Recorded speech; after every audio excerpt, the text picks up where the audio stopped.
Alright guys, welcome back to Formula 1 news. Mercedes believe they figured out the secret behind how Red Bull and Aston Martin had such a strong test in Bahrain, how they're able to extract maximum performance with limited downside from the car in the corners. Mercedes know where this trick is located. Can they figure out what it is though and apply it to their own car in time to actually be competitive this season? Very much enjoyed your thoughts in the comments. Hit the like button if you enjoy. Subscribe if you're new as always. One weird update today from Formula 1. They're partnering with Tottenham Hotspur for the next 15 years, a strategic partnership partly involving, I'm sure, bringing up the next generation of drivers. Their starting point is to create an in-stadium karting facility in London, I guess at the Tottenham Hotspur Stadium as it is now. So yeah, interesting, kind of weird partnership going on there. Nothing really else to say on this, to be honest, for now though, with not too many details currently revealed. So this, according to all the pundits and experts around the scene, is what the pecking order looks like of the teams. Now, Formula 1 themselves actually did an article which is slightly different to this. They have Mercedes 3rd, the rest of it is pretty similar. They have Haas 9th though, and McLaren 7th, but outside of that, this is about right from what you might expect across the grid.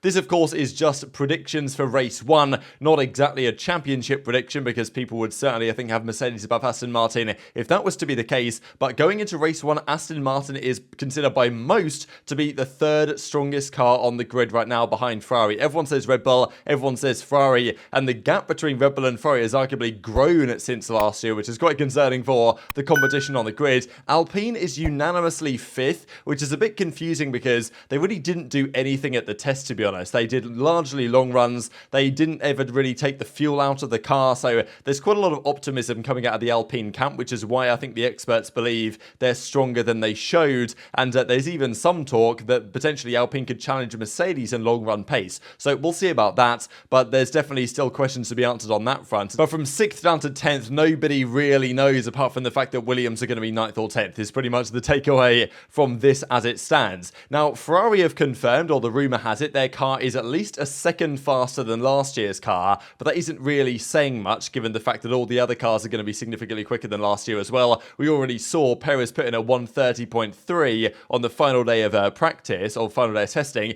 Last year, the fastest time we got on the final day was a 1:31.9. So the cars are at least a second faster than last year's anyway on average, so Ferrari unlocking another second is not exactly something to write home about. They have produced though a 10 kph improvement in a straight line based on their aero efficiency, but the weakness is that therefore they struggle more in the corners now. Getting the balance right is a difficulty. They will be more competitive with Red Bull in a straight line, and their engine is faster, but will they be competitive over one lap and in the traction zone as they were before? That's a question, because Red Bull's traction is out of this world according to Toto Wolff. They are able to brake later, accelerate much earlier, and get an incredible amount of time with better traction. If we approach the corners like Red Bull approach the corners, we don't even get to the apex. So just talking about the strengths here of the RB19, and Mercedes know they're going to start behind the Red Bull. Whether they can catch it up is the key question. They believe in their concept, they believe their concept is a good foundation, but the Red Bull is the strongest car, there's no doubt. Even Mercedes went on to say they are 10 millimeters lower than everybody else in terms of ride height. Ride height is key for these cars. The lower you can run your car to the ground, the more you can trap the air under the floor, below the floor, to create the vacuum with the Venturi tunnels, create more downforce from the floor, and therefore extract more performance. That's a significant thing that Mercedes got wrong last year. They wanted to run their car lower, but they couldn't because the car would bounce up and down and cause all sorts of issues the lower they had the car to the ground. Red Bull were okay with that last year, and this year they're able to run even lower than they were before. Toto Wolff says if we were able to run that low, or if we did, the underbody of the Mercedes would break. They're able to do something that nobody else on the grid can do apart from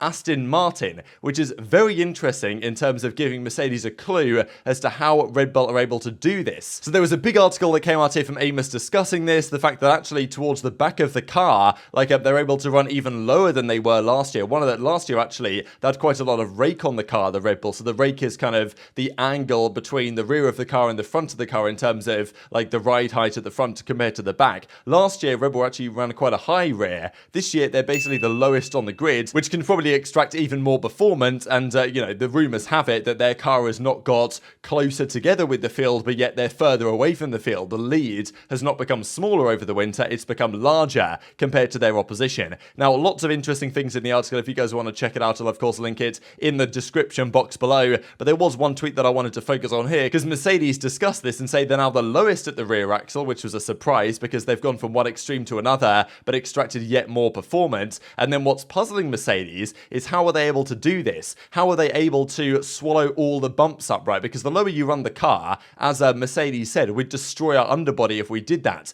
Red Bull, though, are able to do this, swallow all the bumps up despite very little ground clearance, as if it had suspension like a Rolls Royce. Of course, it doesn't bounce either, so it doesn't have the porpoising issues. So people are wondering, how are they able to achieve this? What have Red Bull done to unlock this? The clues may lie in the Aston Martin AMR23, because the AMR23 actually has similar characteristics to the Red Bull. Mercedes engineers claim to have noticed the AMR23 also drives at a lower ride height, and despite that, gets over the bumps well, being strong on corner exits. The comparison with Aston Martin is interesting for Mercedes because they are a customer team of Mercedes. Mercedes supply them with the engine, they supply them with the gearbox and the rear suspension, which of course significantly narrows down the number of things that Aston Martin could have discovered here to give them an advantage. Now, of course, one of the other interesting points of this is that Dan Fallows, their head guy now, used to work for Red Bull very recently. So there's an argument to say that he's either taken some ideas from Red Bull or brought some ideas of his own over from Red Bull to such an extent that he's able to, and the car has been able to unlock more on the AMR23 than expected, and has got some sort of secret weapon, trick, or whatever it is in the car that Red Bull also have. Mercedes, though, are able to narrow that down because they give them the rear suspension, they give them the engine and the gearbox, so it only really leaves the front axle. That's all that Aston Martin actually make for their car, is the front axle, and obviously some other elements as well on the bodywork and such. But Mercedes believe that they can therefore narrow this down to the front axle being where this secret of Red Bull and Aston Martin lie, that's able to allow them to run very low ride heights but still get over the bumps very well and not destroy the underbody. So it's definitely some interesting clues, because maybe Red Bull had this in their car last year, they probably did. Dan Fallows has now introduced it, he's a clever guy, to the AMR23 it seems, and Mercedes are sitting there thinking, how have they managed that? How is our customer team potentially going to start on par, if not faster than us? We'll see in Bahrain what actually happens for the first race, but it does give a clue to Mercedes, as in, what have they done? And I'm sure they'll be paying very close attention to what Red Bull and Aston Martin might have done here, because obviously Aston Martin should have a large part of their car is straight up based on the Mercedes because they're a customer team. So to be able to make this step is very interesting. Now, what exactly have they done? Is there a secret trick involved here? Mercedes seem to believe there is, or something that Mercedes haven't yet discovered or implemented to their car that might turn out to be crucial, right? That's the thing. New regulations always turn up some ideas that are necessary to maximize performance, and over time, all the teams start to get the hang of it. But, early on, some teams nail it, some teams don't, and Aston Martin may have been the team to join Red Bull in nailing this particular concept of the front axle, whereas Mercedes haven't even understood it yet. Now, they're smart guys at Mercedes. I'm sure they'll be able to figure out what it potentially might be, and at least they've got a good idea now as to where this problem lies based on what they see on the Aston Martin and the Red Bull. Can they fix it in time though, right? Because if this is a fix that is necessary to make them competitive with the Red Bull, is it possible to really update that in the middle of the season? Maybe not in terms of upgrades and the like. It depends where this secret is hidden or exactly what Red Bull are managing to do to achieve this, and Aston Martin might have done as well. We know that Mercedes are bringing upgrades over time.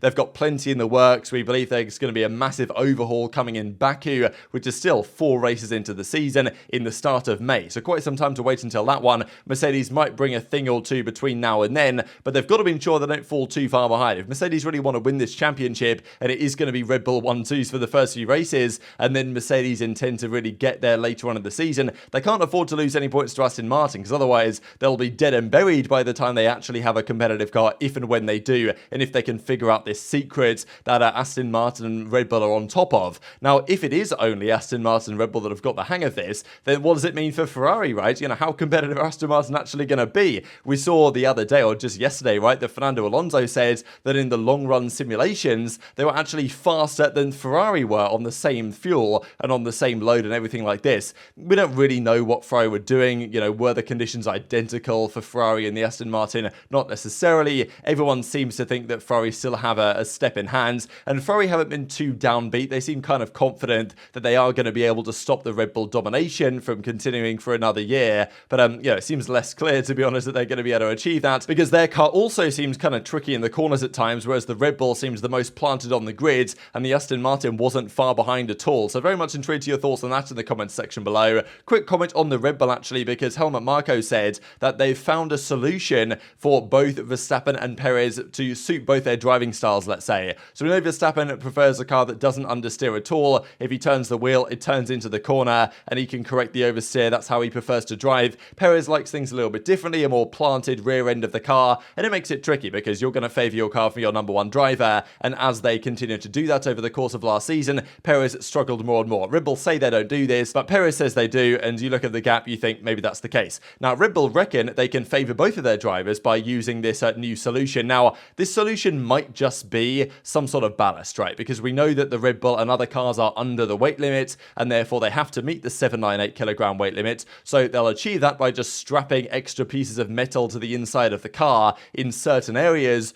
to give it ballast, right? And by doing so, they can probably adjust the weight distribution in the center of mass to some degree, which, maybe they can have it slightly different in Verstappen's car as they do in Perez's, and therefore to a certain degree help it work for both drivers. Is that actually going to make that much difference though? Is Perez going to be actually that competitive with Verstappen? Difficult to imagine that he will be, or difficult to say in general, to be honest. Or is this solution really just to tell Sergio, like, just get on with it, mate? Unfortunately, that's just your job in the team at the moment. So I guess we'll see about that one. But that's going to do it for today. Very much intrigued to your thoughts on all this stuff in the comments section below. Hit the like button if you enjoyed. Subscribe if you are new. We get loads of new subs yesterday as well, so really appreciate that one. Take care of yourselves, and I'll see you next time.